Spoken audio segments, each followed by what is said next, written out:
Hello నమస్తే అండి, welcome to కరిమాస్ kitchen. ఈరోజు చాలా టేస్టీగా చాలా ఈజీగా మనము ఊరగాయని ఎలా తయారు చేసుకోవాలో చూద్దామండి. దీన్ని ప్రిపేర్ చేయడం కూడా చాలా ఈజీ అండి. ఫస్ట్ టైం చేసే వాళ్ళు కూడా చాలా సులభంగా చేయొచ్చు. దీన్ని ఎలా తయారు చేయాలో దీని తయారీ విధానము మనము చూద్దాము. కావలసిన పదార్థాలు ఏమిటో. మనకు ముందుగా మామిడికాయలు ముఖ్యమండి. ఈ ఊరగాయకి మనము మంచి పచ్చడి మామిడికాయలను ఇలాగా ఎంచుకోవాలి. తర్వాత వాటిని బాగా కడిగేసుకొని తడి లేకుండా తుడిచిన తర్వాత ఇలాగా ముక్కలుగా కట్ చేయించుకోవాలి.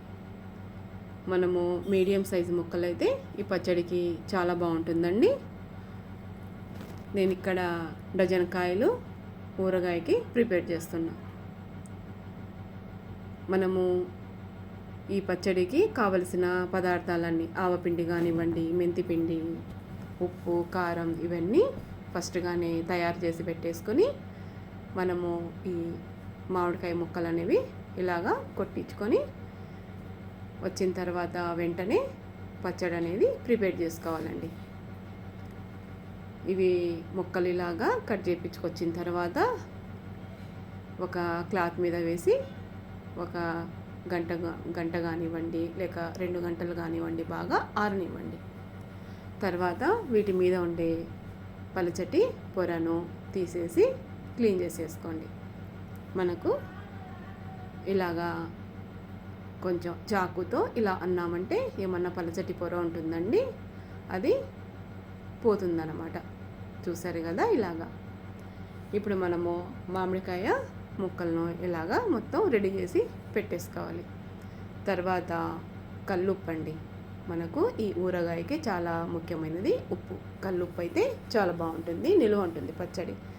తర్వాత ఆవాలు, మెంతులు, ఉల్లిపాయలు, వెల్లుల్లండి. వీటిని కూడా మనము కాసేపు ఎండలో ఇలాగా ఆరబెట్టేసుకోవాలి తడి లేకుండా. ఇప్పుడు మనము మెంతులను తర్వాత ఆవాలను వేయించేసుకుందాం. ఒక కడాయి పెట్టేసుకొని కడాయిలో ముందుగా ఆవాలను బాగా దోరగా వేయించేసుకుందాం. మంచి సువాసన వస్తుందండి మనకు, అదే మనకు అందాజు అన్నమాట. బాగా వేగాయి. ఇప్పుడు పక్కన తీసి పెట్టేసుకొని వీటిని పొడి కట్టేసుకుందాము మిక్సీలో వేసి. ఇక్కడ నేను 12 కాయలు అన్నాను కదా, ఒక పావు కప్పు మెంతిపిండి తీసుకున్నాను. ఇక్కడ ఒక 1/2 కేజీ మటుకు ఆవాలు తీసుకున్నానండి. తర్వాత వెల్లుల్లి కూడా ఒక 3/4 కిలో తీసుకున్నాను. సగాన్ని ఇలాగా పేస్ట్ లాగా చేసుకున్నాను. తర్వాత సగం వచ్చేసి అలాగే వేసేస్తానండి. పొట్టునని తీసేసి పచ్చళ్ళలో కలిపేస్తాను.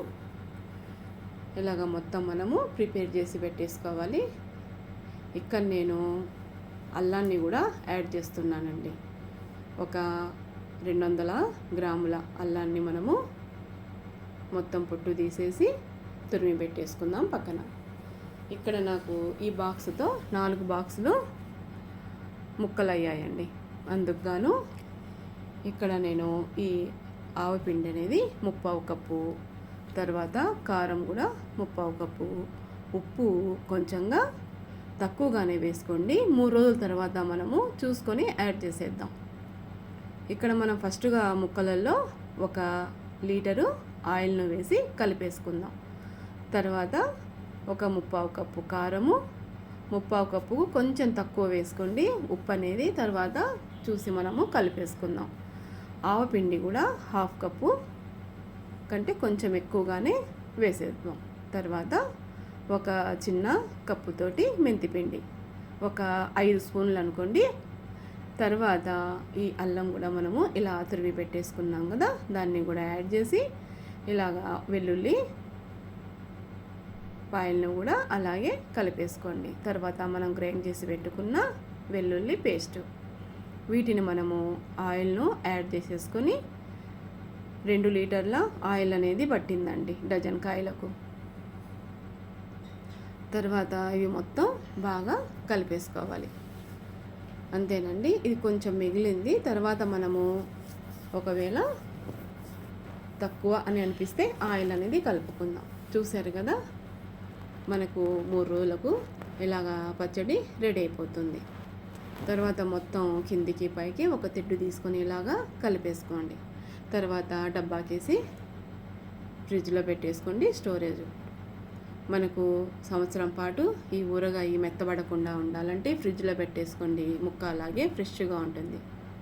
మా పిల్లలు ఎప్పుడెప్పుడా అని ఎదురు చూస్తున్నారండి ముద్దల కోసం. సూపర్ టేస్టీతో చాలా బాగుందండి. మీకు నచ్చింది కదండి, మీరు ట్రై చేస్తారు కదా. Thank you for watching. Bye అండి.